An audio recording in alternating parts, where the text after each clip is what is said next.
Okay, this is going to be short and sweet. We're going to start with shoulder circles. We're going to focus on a no weights, no equipment workout, working our arms, back, little bit of the legs.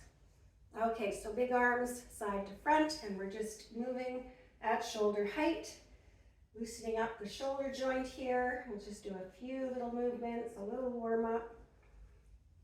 And we're not swinging too much, don't pick up momentum, it's just side to front, side to front. And we're going to do arm circles one at a time, so big arm movements like a windmill, kind of like a back crawl if you're a swimmer. Rotating your hand and shoulder, rotating your back. Bringing that hand straight up to the ceiling if you can. If you can see yourself in a mirror, all the better, because a lot of people end up coming to this height. We want to go way up high, try and get all the way around if we can. All right, other arm, same thing. Moving back. You can take your arm both directions, but we're just gonna do one direction and speed it up here. All right. Okay, I changed my mind. Let's do a front crawl too. We can do both arms this time. Swimming to the front. Okay, there we go. This is much faster, right? We're picking up speed.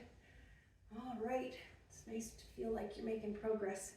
All right, so we are moving forward, and the last thing we're gonna do is arms straight above our head, and then back behind your back, above your head, behind your back.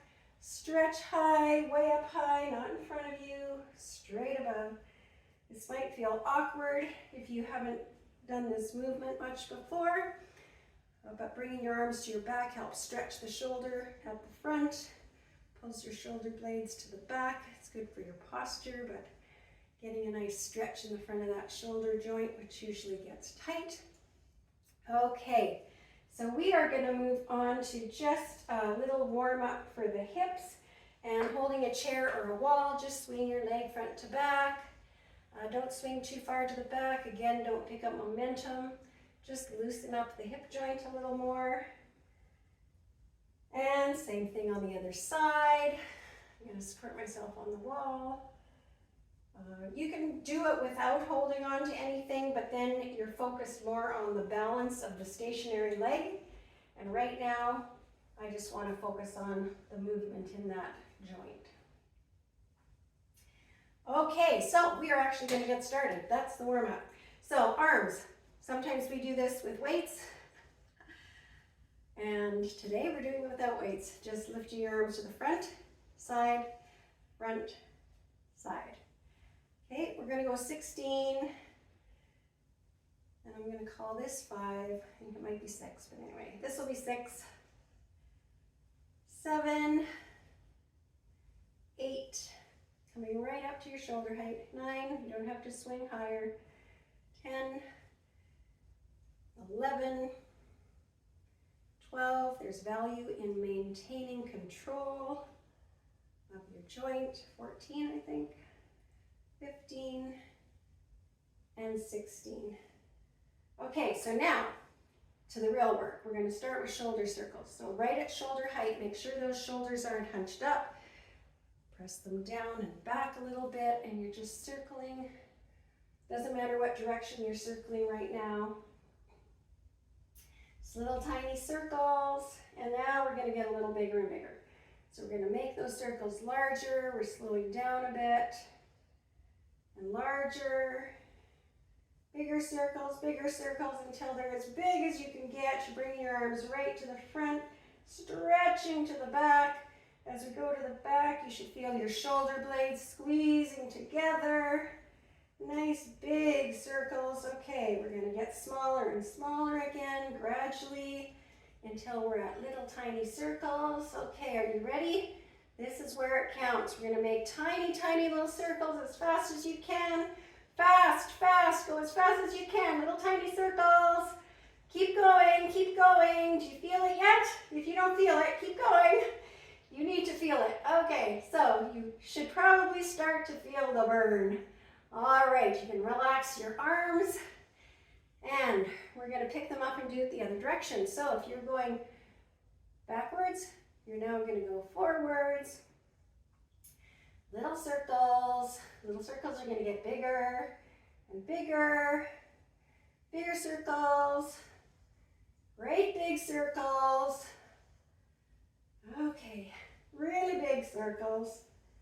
And getting smaller and smaller gradually till they're really small. Small, tiny little circles as fast as you can. Tiny circles, go, go, go. Little tiny fast ones, fast, fast, fast.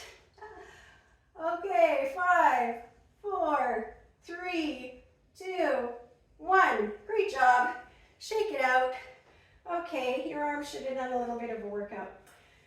So we are going to do shoulder side again, but now we're going to put our thinking cap on because it takes a little bit of coordination. So your arms ready? We're going to come up to the side, come to the front, down to the front, up from the front, out to the side, and down. That's 1. Let's go. You can follow me. And that's 2. Sides to the front. Back to the side. 3. That's 4. That's 5. That's 6. That's 7. That's 8.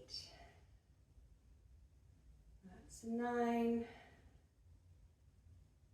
That's 10. This is 11. That's 12. And 13. Here's 14. 15. 16. 17. Oh, we should have stopped at 16. Good. Good job. Okay.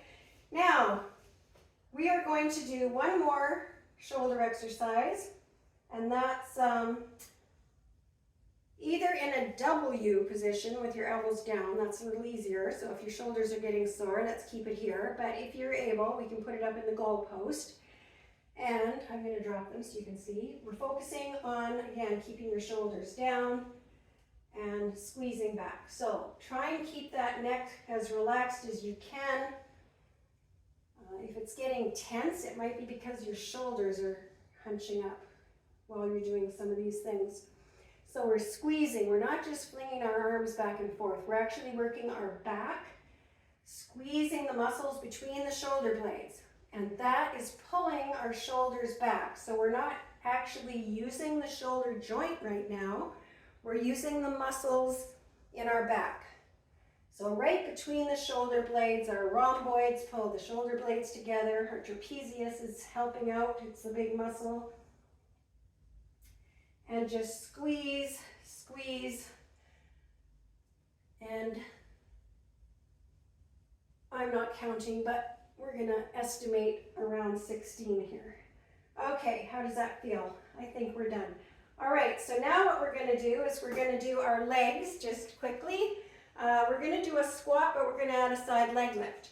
So you're going to go down into a squat, and you come up, add to the side, down into the squat, the other side. So that's 2, down, that's 3. You can have your hands in front, you can have them anywhere you want. 6, 7, 8, 9, go at your own speed, you don't have to keep up to me. 11, 12, 13, 14, always remember to shift your hips backwards. Last one. All right, to end it off, we're going to take a chair. We're going to sit back on our chair.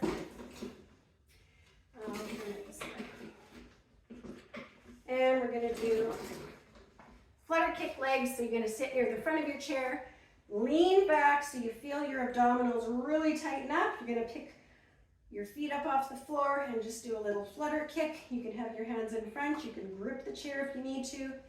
Most important part is leaning back enough that you really feel those abs tighten up. You also want your lower back to be up away from the chair, not rounding down.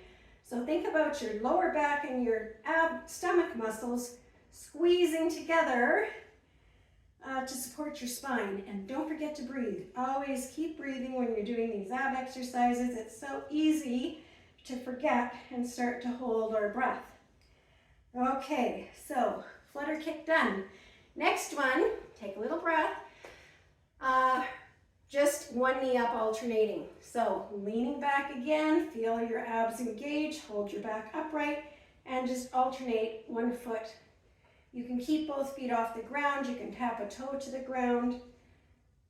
The main thing is to lean back far enough. If your chair isn't deep enough, you can sit sideways in the chair so that you don't have the chair back behind you. You want to be supporting your torso. The chair shouldn't be doing that. Okay, so this one, we're working our quads and our hip flexors at the same time as our abs. So you might end up feeling it more in the quads, but you should still feel it a lot in your abs. Okay, we're gonna do one more, and it's gonna be like a plank because, okay, both feet on the floor, give yourself a break. We're going to lean back, tuck both knees up, and do a tuck hold, and just hold it like you would a plank. Okay, leaning back, back is upward, both knees come up, hold them, make sure you're leaning back far enough. You can bring your arms in front, you can hold the chair if you need to, but make sure you really feel that core being engaged and breathing in and out. And just hold it as long as you can, because we're almost done. This is it. You're gonna do a couple little stretches and your mini workout will be over. Okay, 5, 4, 3, 2, 1. All right, let's stretch it out. Let's stretch high to the sky. Get a nice stretch through the abs in front by reaching up as high as you can. And now one side. Whew. And then we'll go over to the other side. You can repeat the stretches, hold them as long as you want. The more time you take with stretches, the better your muscles are at getting more relaxed and flexible. It's good to have muscles that are stretched out after a workout because they'll actually perform better for you the next time you start a workout. Okay, good. Shoulder rolls, just circling your shoulders back and forward. And if you built up any tension in your neck, you can do a few neck exercises, just turning your head side to side. Keep your shoulders very relaxed right now. Don't let them hunch up. If you have a problem with your shoulders hunching up, you can put them behind your back. That helps a lot. Okay, and then just ear toward a shoulder. Up slowly to the other side. Okay, stretch way up. And tuck your chin down. This is the only time we want a double chin. Okay, good job.